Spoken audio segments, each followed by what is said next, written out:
Kerala syllabus standard 5 page number 28 പ്രവൃത്തി പരിചയമാണ് ഇന്ന് ചെയ്യാൻ പോകുന്നത്. ആദ്യത്തെ ചോദ്യം ഇതാണ്: how many 2 digit numbers are there with zero? How many without zero? Zero എന്ന അക്കം വരുന്ന എത്ര രണ്ടക്ക സംഖ്യകളുണ്ട്? ഇല്ലാത്ത രണ്ടക്ക സംഖ്യകളോ? കുട്ടികൾക്ക് എളുപ്പത്തിൽ മനസ്സിലാക്കാൻ 0 മുതൽ 100 വരെയുള്ള എല്ലാ നമ്പേഴ്സും ഞാനിവിടെ കൊടുത്തിട്ടുണ്ട്. നമുക്ക് കണ്ടുപിടിക്കേണ്ടത് സീറോ വരുന്ന രണ്ടക്ക നമ്പേഴ്സ് ആണ്. ആദ്യത്തെ 0 അത് ഒരു അക്കം മാത്രമേ ഉള്ളൂ, അതുകൊണ്ട് നമുക്ക് ഇതിൽ ഉൾപ്പെടുത്താൻ പറ്റില്ല. പിന്നെ ലാസ്റ്റിൽ വരുന്ന 100 അതിൽ 2 പൂജ്യം വരുന്നുണ്ട്. അതില്ലാത്ത എത്ര സംഖ്യകളാണ് ഉണ്ടാവുക എന്ന് ജസ്റ്റ് നിങ്ങൾക്ക് കൗണ്ട് ചെയ്താൽ അറിയാം. 9 നമ്പേഴ്സ് ആണ് വരുന്നത്. അതായത് 10, 20, 30, 40, 50, 60, 70, 80, 90. പൂജ്യം വരുന്ന എത്ര രണ്ടക്ക സംഖ്യ ഉണ്ടെന്ന് ചോദിച്ചാൽ ഉത്തരം 9 ആണ്. അടുത്തതായി പൂജ്യമില്ലാതെ എത്ര 2 ഡിജിറ്റ് നമ്പർ ഉണ്ടെന്ന് കൂടി കാണണം. പൂജ്യം ഇല്ലാത്ത രണ്ടക്ക സംഖ്യകൾ ഇവിടെ വ്യക്തമായിട്ട് ഞാൻ കൊടുത്തിട്ടുണ്ട്. ഒരക്ക നമ്പർ അതായത് 1 ഡിജിറ്റ് നമ്പറും അതേപോലെ 2 ഡിജിറ്റ് നമ്പറും രണ്ടക്ക സംഖ്യയും 3 ഡിജിറ്റുള്ള സംഖ്യയും. ഇവിടെ യെലോയിൽ ഹൈലൈറ്റ് ചെയ്തിരിക്കുന്ന നമ്പേഴ്സ് ഒഴികെ ബാക്കിയുള്ള നമ്പേഴ്സ് എത്രയുണ്ടെന്ന് കണ്ടാൽ മതി. ഇടതു നിന്ന് വലത്തേക്ക് 9ഉം മുകളിൽ നിന്ന് താഴത്തേക്ക് 9ഉം. അപ്പൊ ടോട്ടൽ സംഖ്യ കിട്ടാൻ 9 × 9 81. എല്ലാ ചോദ്യങ്ങളുടെയും ഉത്തരം ലഭിച്ചു കഴിഞ്ഞു. ഇനി നമുക്ക് സെക്കൻഡ് ക്വസ്റ്റ്യൻ എന്താണെന്ന് നോക്കാം. 2 പൂജ്യങ്ങളുള്ള 3 അക്ക സംഖ്യകളാണ് കണ്ടുപിടിക്കേണ്ടത്. How many 3 digit numbers R possible with 2 zero?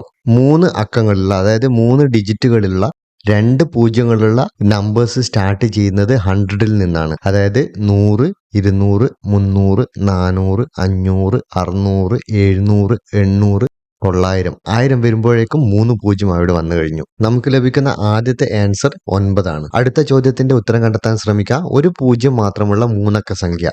How many 3 digit numbers are there with only 1 zero? ഒരു പൂജ്യമുള്ള രണ്ടക്ക സംഖ്യ എന്ന് പറയുമ്പോൾ 2 ചാൻസ് ആണുള്ളത്. ഒന്ന് ഒറ്റയുടെ സ്ഥാനത്ത് വരാം, അല്ലെങ്കിൽ 10ന്റെ സ്ഥാനത്ത് വരാം. ഇവിടെ 101, 102, 103 എന്ന് പറയുമ്പോൾ 10ന്റെ സ്ഥാനത്താണ് പൂജ്യം വരുന്നത്. പിന്നീട് 120, 130, 140 എന്ന് വരുമ്പോൾ ഒറ്റയുടെ സ്ഥാനത്താണ് പൂജ്യം വരുന്നത്. അതായത് ഫസ്റ്റ് പ്ലേസിലും 10th പ്ലേസിലും. ഒന്നുകൂടെ വിശദമാക്കി പറഞ്ഞാൽ 10ന്റെ സ്ഥാനത്ത് 101 മുതൽ 109 വരെ 9 എണ്ണമാണ് ഉള്ളത്.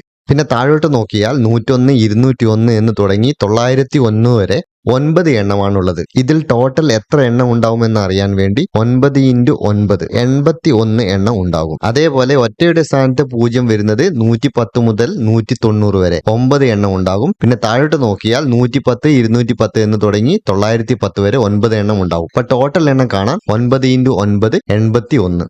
നമുക്ക് കിട്ടുന്ന ആൻസർ ഇതാണ്. 81 + 81 162. അതായത് ഒറ്റയുടെ സ്ഥാനത്ത് 81ഉം 10ന്റെ സ്ഥാനത്ത് 81ഉം ടോട്ടൽ 162. മൂന്നാമത്തെ ക്വസ്റ്റ്യൻ ഇതാണ്: how many 3 digit numbers R without any zero? Zero ഇല്ലാത്ത എത്ര 3 അക്ക സംഖ്യകളുണ്ട്? മനസ്സിലാക്കാൻ കുറച്ച് ബുദ്ധിമുട്ടുള്ള ഒരു കാര്യമാണ്, എങ്കിലും ഞാൻ പരമാവധി ശ്രമിക്കാം. ഞാൻ ഇവിടെ ഒരു ടേബിൾ വരച്ചിട്ടുണ്ട്. 1, 10, 100. അതായത് ഒറ്റ, 10, 100. 3 അക്ക സംഖ്യയാണ് നമ്മളോട് എഴുതാൻ പറഞ്ഞിരിക്കുന്നത്. അതായത് പൂജ്യമില്ലാത്ത 3 അക്ക സംഖ്യ. അപ്പൊ 3 അക്ക സംഖ്യ എന്ന് പറയുമ്പോൾ ഒറ്റയുടെ സ്ഥാനത്തും 10ന്റെ സ്ഥാനത്തും 100ന്റെ സ്ഥാനത്തും 1 മുതൽ 9 വരെയുള്ള നമ്പറുകളുടെ കോമ്പിനേഷൻ ഉണ്ടായിരിക്കണം. അതായത് ഈ 3 സ്ഥാനങ്ങളിലും 1 മുതൽ 9 വരെയുള്ള നമ്പേഴ്സിന്റെ കോമ്പിനേഷൻ ആണ് വരേണ്ടത്. അപ്പോൾ ടോട്ടൽ എത്ര കോമ്പിനേഷൻ ഇതേപോലെ എഴുതാം എന്ന് ചോദിച്ചാൽ 9 × 9 × 9. അതാണ് ആൻസർ. 729. 729 ആണ് ആൻസർ. അടുത്ത ക്വസ്റ്റ്യൻ ഇതാണ്: how many 2 digit numbers are there with the same digit repeated? How many 3 digit numbers are with the same digit repeated thrice? ഒരക്കം തന്നെ ആവർത്തിച്ചു വരുന്ന രണ്ടക്ക സംഖ്യകളും ഒരക്കം തന്നെ ആവർത്തിച്ചു വരുന്ന 3 അക്ക സംഖ്യകളുമാണ് നമുക്ക് എഴുതേണ്ടത്. വളരെ സിമ്പിൾ ആയിട്ടുള്ള ഒരു ക്വസ്റ്റ്യൻ ആണ് ഇത്. 1 തുടങ്ങി 9 വരെ. ആദ്യത്തേത് വരുന്നത് 2 അക്കത്തിലും രണ്ടാമത്തേത് വരുന്നത് 3 അക്കത്തിലും. അപ്പോൾ ആൻസർ വരുന്നത് 2ന്റെയും 9 എണ്ണം എന്നാണ്. ഫോർത്ത് ക്വസ്റ്റ്യൻ വരുന്നത് പാലിൻഡ്രോമിക് നമ്പേഴ്സ് കണ്ടുപിടിക്കാനാണ്. ചില സംഖ്യകൾ ഇടതു നിന്ന് വലതോട്ട് വായിച്ചാലും വലത്തു നിന്ന് ഇടത്തോട്ട് വായിച്ചാലും ഒരേ അക്കം തന്നെയായിരിക്കും. അതായത് 121. അത് മുന്നോട്ട് വായിച്ചാലും 121 തന്നെയാണ്, പിറകോട്ട് വായിച്ചാലും 121 തന്നെയാണ്. അതേപോലെയുള്ള സംഖ്യകൾ വേർതിരിച്ചെഴുതാനാണ് ആവശ്യപ്പെട്ടിരിക്കുന്നത്. 2 അക്ക സംഖ്യ വേണം, 3 അക്ക സംഖ്യ വേണം, 4 അക്കമുള്ള സംഖ്യകൾ വേണം.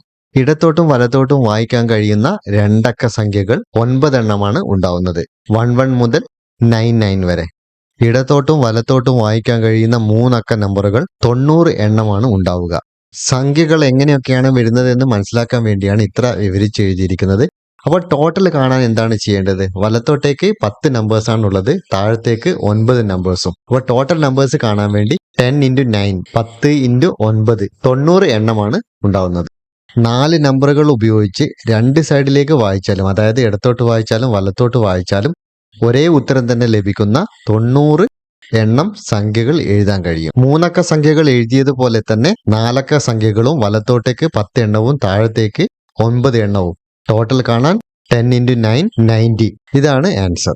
അടുത്ത ചോദ്യം ഇതാണ്: 1, 2, 3, 4 എന്നീ അക്കങ്ങൾ ഉപയോഗിച്ച് എത്ര 4 അക്ക സംഖ്യകൾ ഉണ്ടാക്കാം? അവയെല്ലാം കൂട്ടിയാൽ കിട്ടുന്ന സംഖ്യ എന്താണ്? 1, 2, 3, 4 ഉപയോഗിച്ച് എഴുതാൻ കഴിയുന്ന 4 അക്ക സംഖ്യകൾ എല്ലാം തന്നെ ഞാനിവിടെ കൊടുത്തിട്ടുണ്ട്. കൂട്ടുകാർക്ക് അത് നോക്കി മനസ്സിലാക്കാം. ഈ ഒരു പാറ്റേണിൽ തന്നെ, ഈ ഒരു ക്രമത്തിൽ തന്നെ എഴുതി പരിശീലിക്കുക. ടോട്ടൽ എത്ര എണ്ണം എഴുതാൻ കഴിയുമെന്ന് ചോദിച്ചാൽ 24 എണ്ണമാണ്. അതാണ് ആൻസർ. ഒരു ചോദ്യം കൂടിയുണ്ട്: ഇതൊക്കെ കൂട്ടിയാൽ എത്ര കിട്ടും? ഇതിന്റെ സം എത്രയാണെന്ന് കൂടെ പറഞ്ഞിട്ടുണ്ട്.